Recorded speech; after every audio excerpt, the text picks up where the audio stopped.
Barry Thompson. I'm one of the physician assistants here at ROSM. Patient presents with hip and quad pain. I actually examined pelvis and lower back. Some of that hip and quad pain can actually be coming from their sacroiliac joints. Oftentimes, as we get older, the ligaments get a little looser. This is your pelvis. Part of it will kind of shift forward like that, one side or the other. Back here are the SI joints. This is I for ilium. This is the S for sacrum. Same thing over here. And so patients will typically present with pain along here. They can get some of the hip pain because when that hip tilts forward, it's actually putting pressure on the hip joint itself. Also down here, your hamstrings attach. That can also pull on those hamstrings and just can, unbeknownst to you, and kind of change your gait a little bit. You'll modify your gait, and you'll notice over time that back pain may get progressively worse. One of the first things we do is check their pelvic alignment to make sure that they're level. Typically, if they're level, then we can concentrate on core strengthening and also working on mobility, which is very important.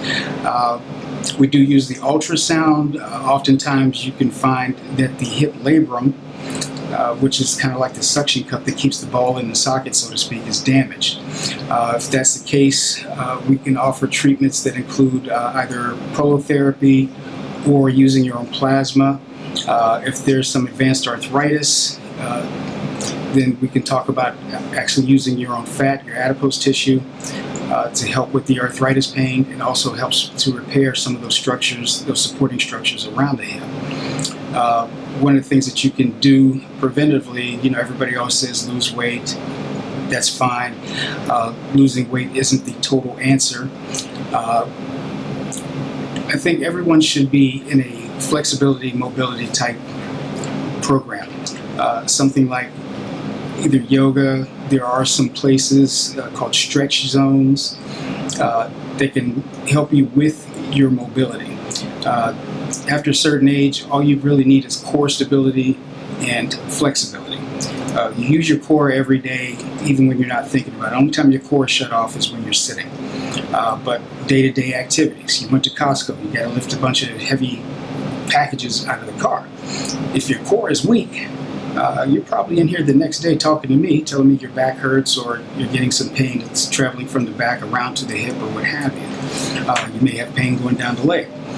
So these are all things that we can manage with some of the treatments that we do, to include maybe hydrodissection of a nerve that may be pinched, like I said, or maybe one of the regenerative treatments.